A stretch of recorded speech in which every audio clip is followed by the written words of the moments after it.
Welcome to the Industrial Talk Podcast with Scott McKenzie. Scott is a passionate industry professional dedicated to transferring cutting-edge, industry-focused innovations and trends while highlighting the men and women who keep the world moving. So put on your hard hat, grab your work boots, and let's go. All right, thank you once again for joining Industrial Talk. We are broadcasting on site right now, OMG, the Q1 meeting here in Reston, Virginia. And you're listening to Industrial Talk, the number one industrial-related podcast in the universe that celebrates industry professionals all around the world. You are bold, you are brave, you dare greatly, you innovate, you solve problems. I say it all the time. That's why we celebrate you on this particular podcast, because you are the hero in this particular story. All right. He's been in the hot seat before. He doesn't disappoint. Bill Curtis is in the hot seat this time. We're going to be talking about ISO 5055. I hope I got that right. You got it right. Check it out. All right, let's get cracking with the conversation. You having a good meeting? I see it's not a conference, it's a meeting. It's a meeting, yeah, it's a good meeting. We're getting some standards through that are pretty critical, like for software bill of materials, SBOMs. SBOMs. SBOMs, yeah, and then in response to the President's initiative on cybersecurity. And this was a big piece of it, to get SBOMs used by anybody that submits software to the federal government, so we know what's in it. Before we get into that, because I have so many questions, take us through who you are. All right. Sort of establish. All right. Well, I'm Dr. Bill Curtis, probably best known for leading the effort to build the capability maturity model at the SEI back in the early 90s. Which means in the Agile community, many consider me the Great Satan. But it actually made a great difference, and they're actually suffering from some of the problems that we've tried to solve, which is people throwing additional requirements in once you've got your plan in place and just throwing everything out of kilter. Yeah, but it happens all the time. It happens all the time. Still to this day it happens. And it's a major reason for poor quality software, because you got running too fast. You didn't have time to fix things. You got tons of technical debts you know you're going to have to fix someday.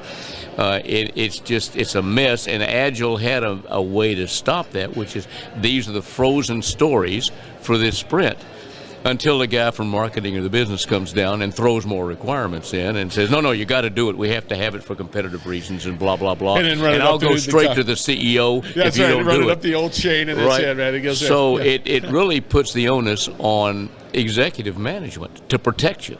To say, no, these guys have a frozen set, and you can put that in the next one. If they don't have policies for both protection and for removing technical debt later, it's never going to happen. Did you say technical debt? Technical debt. Yeah, very good. Okay, good deal. Yeah, so one of the thing I do right now is I've been in the software industry since the late 70s, and one of the efforts right now is the Consortium for Information and Software Quality, which builds standards for measuring software.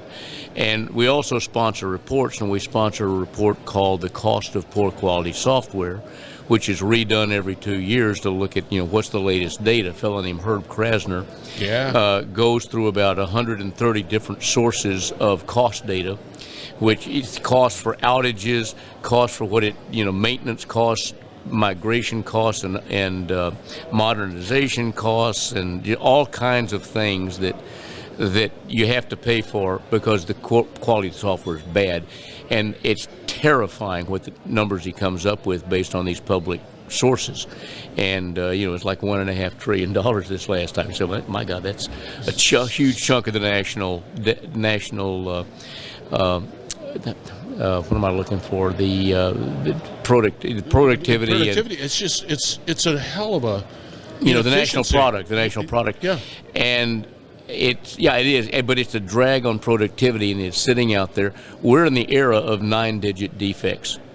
And by 9 digits, I don't mean bits and bytes. I mean dollars and euros. Oh, gosh. Right? So you're looking at some of these things, like if an airline has their reservation system go down so people can't get their tickets to get on airplanes and they can't fly the airplanes, they're looking at They're looking at 9 digits. If they have to go 2 days, you can look at what's happened to some of these airlines. Experian, look at what happened to them, because the cost wasn't directly in Experian. It was in all the credit card problems they created when all that stuff got stolen, and now they're going to get sued by the credit card companies for the expenses.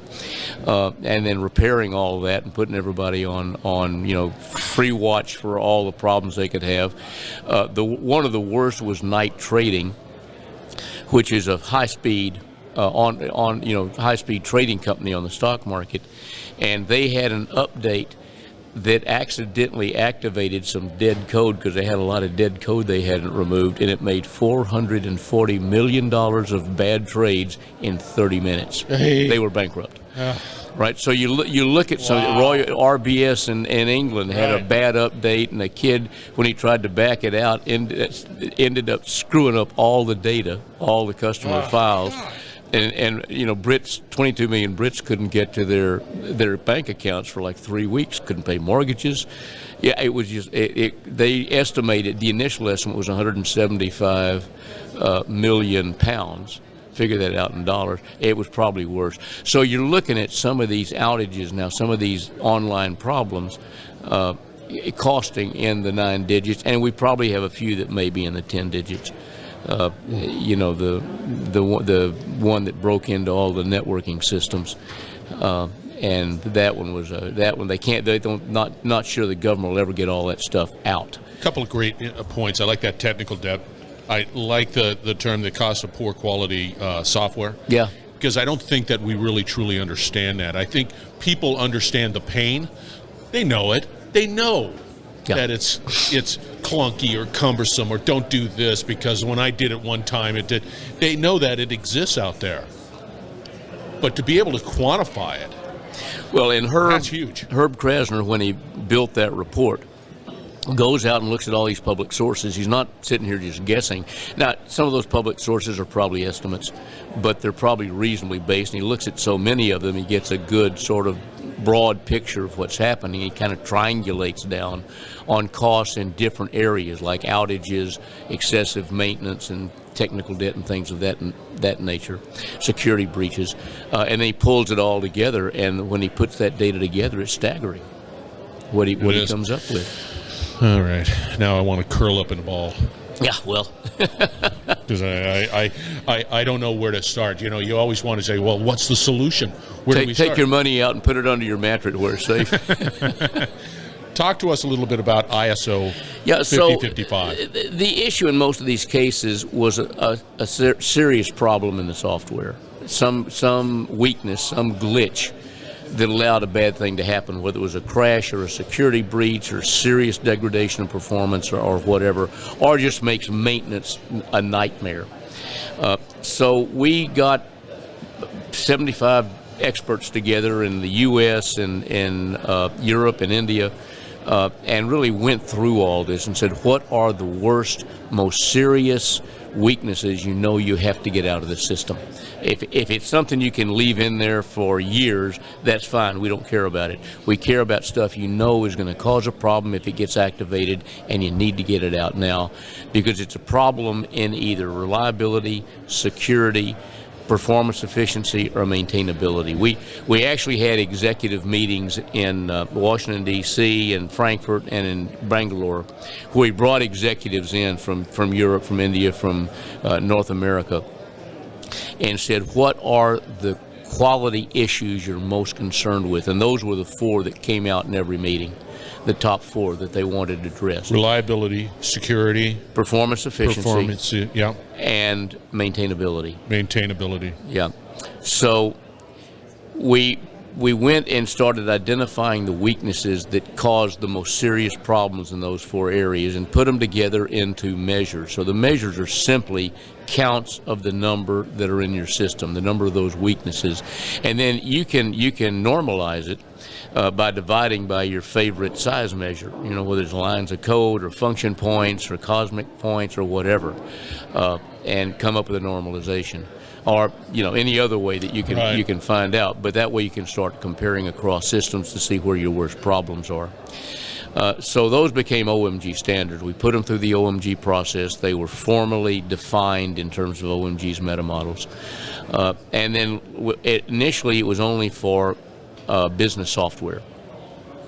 And then there was clear demand for, let's expand that to embedded software, because that's critical in avionics and medical devices and what have you. So we expanded it to things that you would find in embedded problems, and put all that together. And there was a request, let's put all those weaknesses, all those 4 measures into one standard. So we did. And OMG has a quick way to get standards to ISO called a publicly available standard process, which means ISO trusts that OMG's process is rigorous enough that they can trust the standard. And so if it's a publicly available standard through OMG, we can submit it. If they approve it, then it becomes an ISO standard. And so we submitted this one that has the 4 measures in it, and it became, the formal title is ISO/IEC 5055:2021. Good for them. Yeah, so, but we just called it ISO 5055. And so it became a standard. Companies are starting to use it to say, okay, what do we want to hold our people, third-party vendors, our suppliers, accountable for in terms of the software they deliver to us, because they're fed up with getting software that has problems, that breaks, that has security holes and what have you.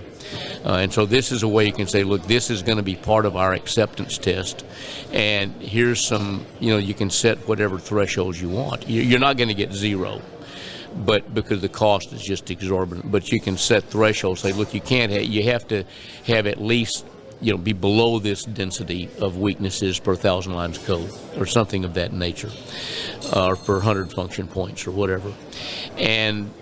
Or you can say, here are certain weaknesses you may not have in the software. You can't have SQL injections in the software, and other kinds of things that if a hacker finds it, they're in. And so you can set both thresholds and thou shalt nots, and use that as acceptance criteria in your contracts with suppliers of software, of the software you're going to use, or check open source, because a lot of applications, 70% open source, and you want to make sure that what you're bringing in is not going to put you at risk.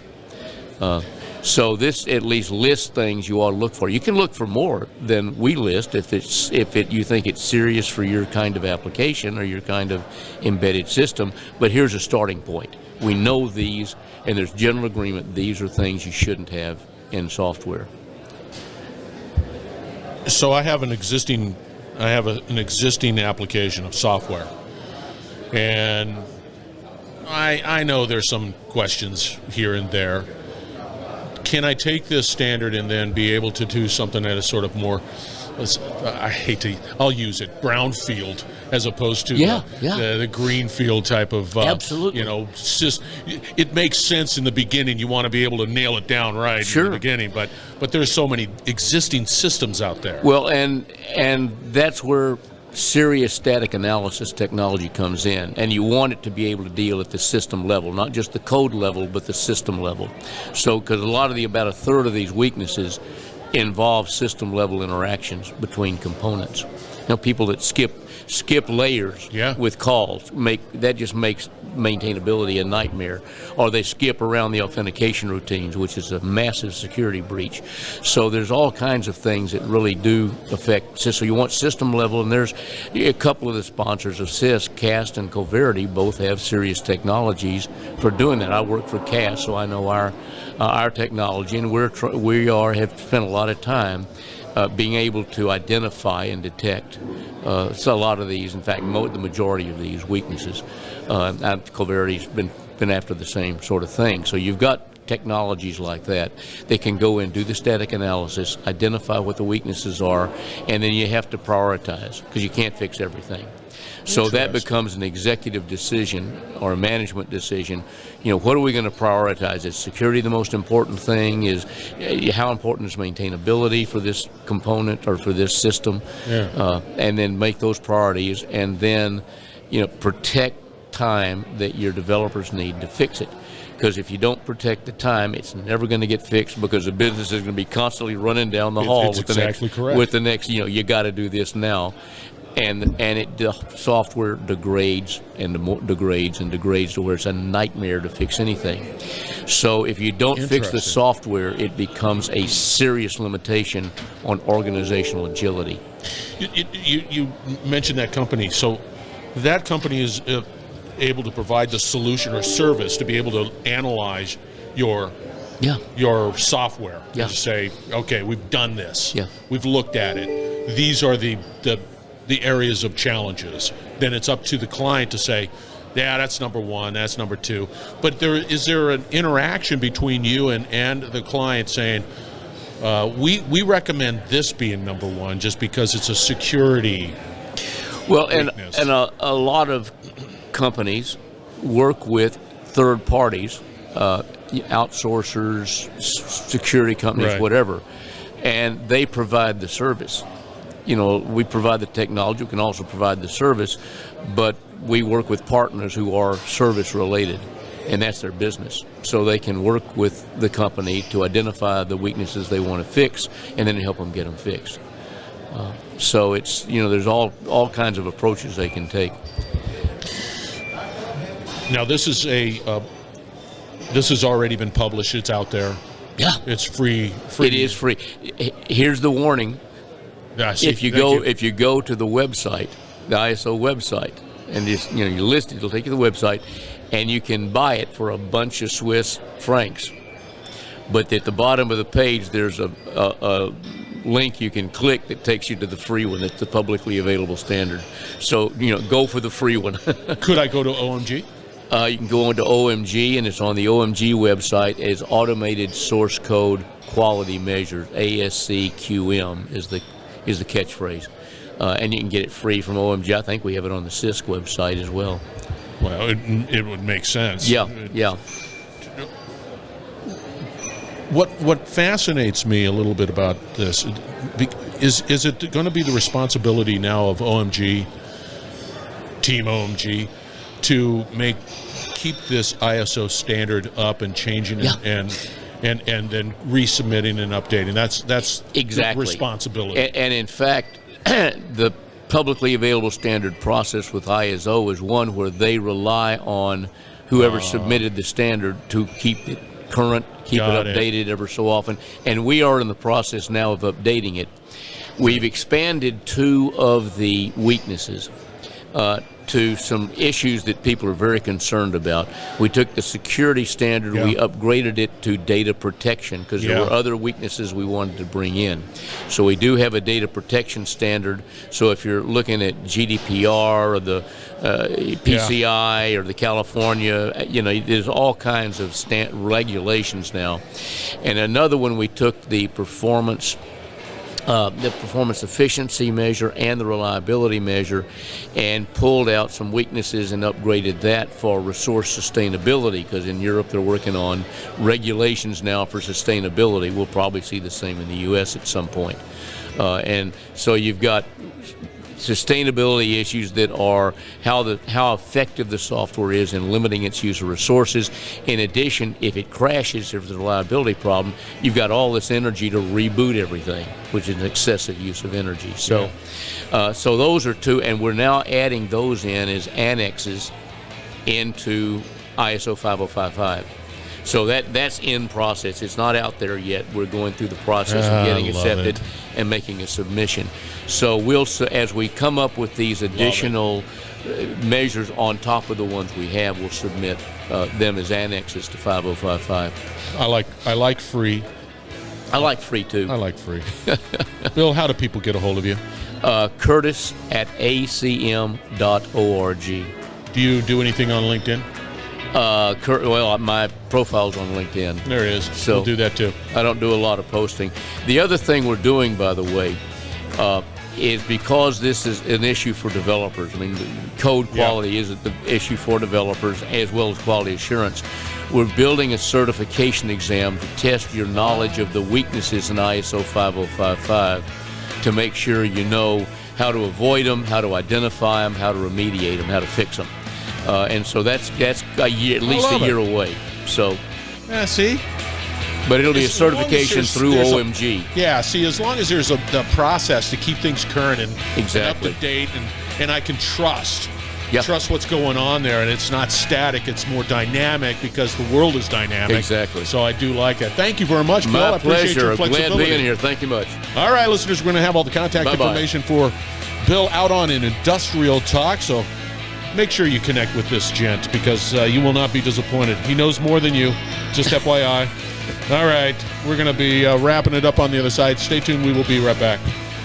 You're listening to the Industrial Talk Podcast Network.